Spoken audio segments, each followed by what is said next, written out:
Today on our show, we'd like to speak about a very special person, Rav Lightman's teacher, Rabbi Baruch Shalom Ashlag, who was born in 1907 in Warsaw, Poland. He lived here in Israel. Rav Lightman was his student and personal aide for the last 12 years of his life, until he passed away in 1991, one of the greatest people who ever lived here, but not everyone knows him. We'd like to get to know him a bit closer. So, Tal, please. It's really very exciting that we have maybe the ability to peek into a world that's concealed for most of us, especially for seculars who never heard about people like Rabbi Baruch Shalom Alevi Ashlag the Rabash and their life work. And from what I read about him, he was a very modest person, even though that he was in great attainment and he wrote very special things.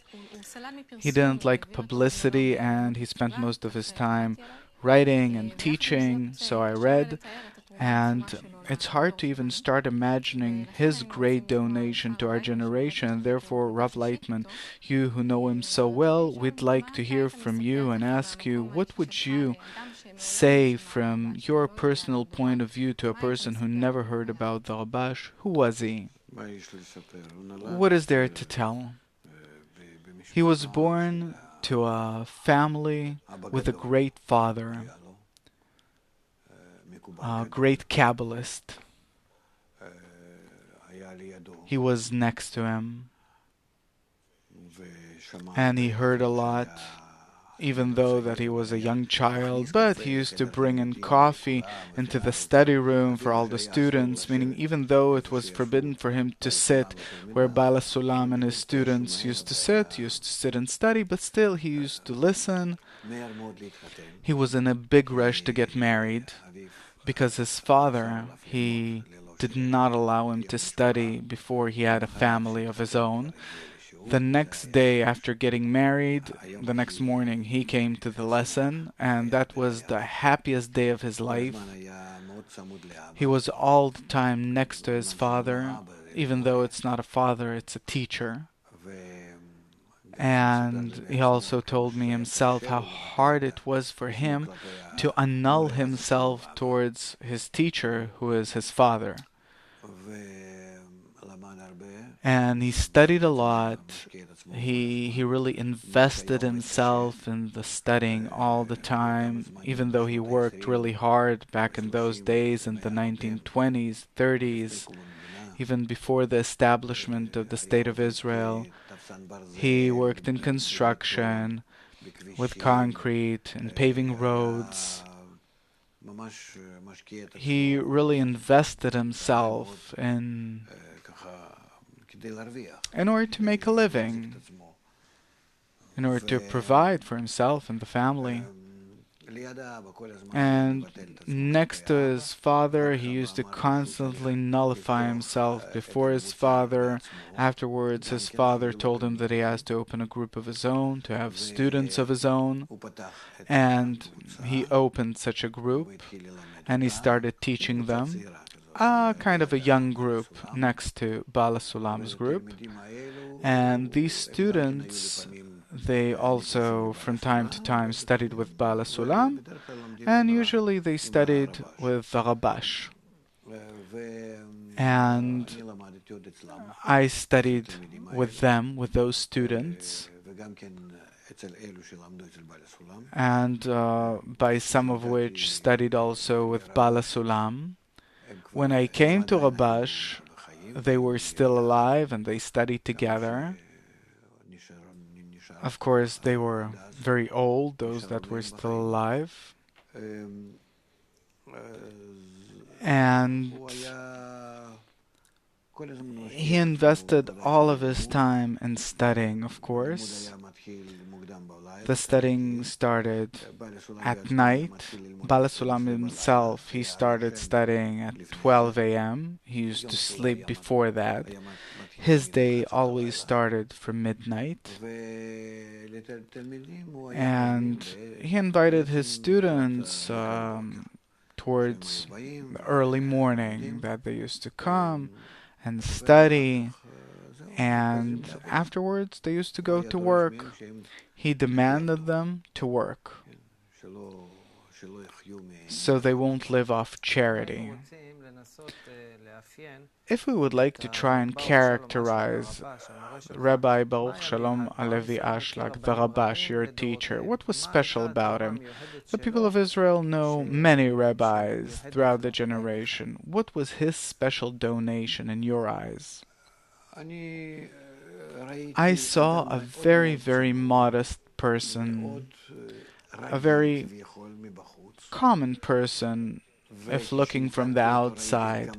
And when I got to know him, I saw how concealed he really is, how he doesn't open himself up to anyone at all. What was he hiding? If he's concealing something, you don't know what he's concealing. But what do you think he was concealing? If you look at him, he's an elderly person. When I got to know him, he was about 75, because he passed away at the age of 86. He was about 74 even.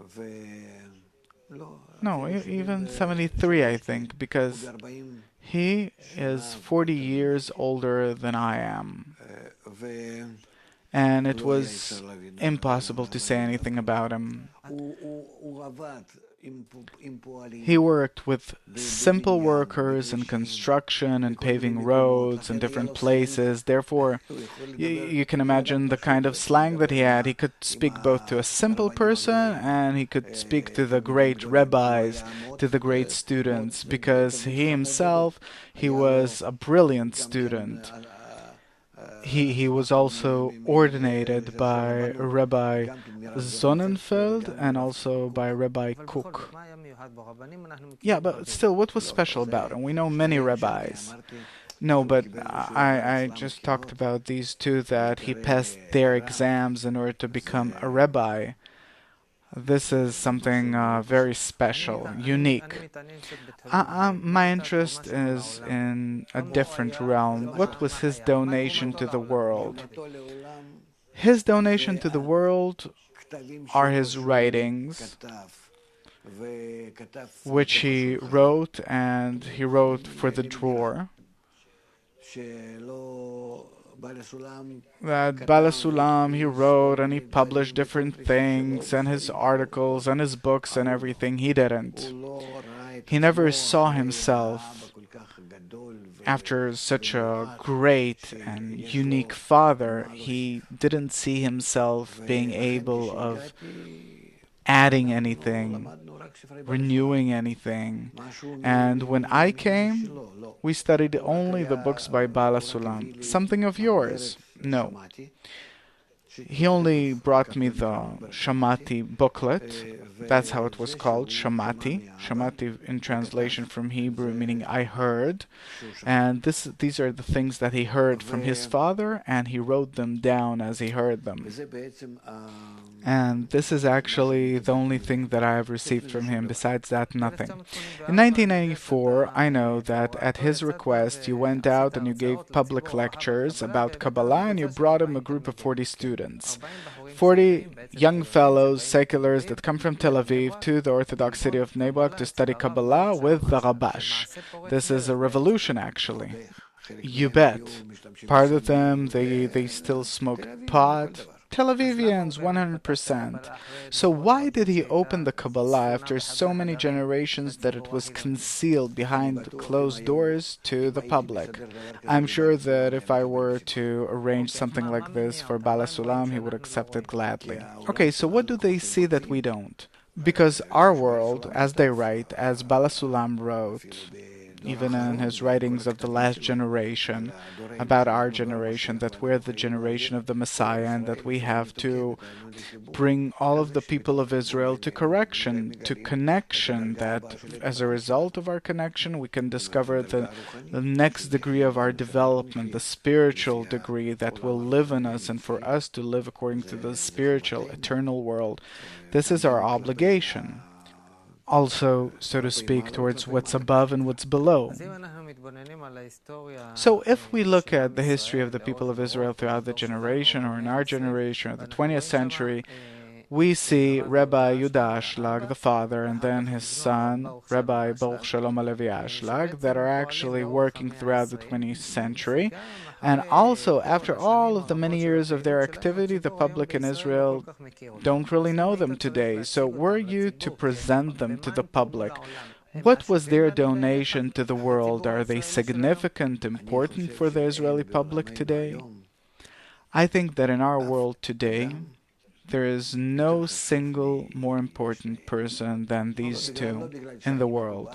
Not because I'm a Kabbalist and because I learned from them, but because these two people, they prepared the method for the correction of man and the world for our generation, without which our generation is going into such problems and troubles, such suffering, that I don't know in what horrific way can we, God forbid, will we, God forbid, survive unless we use their method of drawing closer to us the good forces which exist in nature and to change ourselves by them so that